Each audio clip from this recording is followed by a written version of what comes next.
ఫేస్కి రావాలి. మన ఫేస్కి వచ్చేదంతా ఈ చెత్త నుంచి ఫిల్టర్ వస్తుందంటే మీరు అర్థం చేసుకోవచ్చు మన ఫేస్కి ఎంత పొల్యూటెడ్ ఎయిర్ వస్తుందో.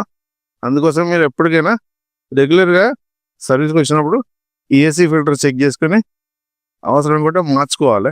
టెక్నీషియన్ తప్పకుండా మార్చాడు.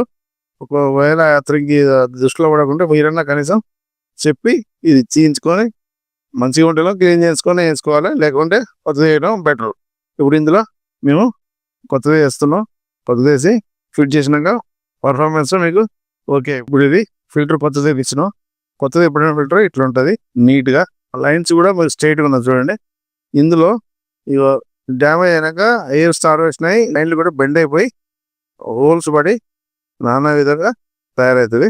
అందుకే మీరు ఎప్పటికప్పుడు గుర్తుపెట్టుకొని ఈ ప్రాబ్లం రాకుండా మీరు టైం టు టైం ఆ ఏసీ ఫిల్టర్ మార్చుకుంటే మంచిది. Thank you.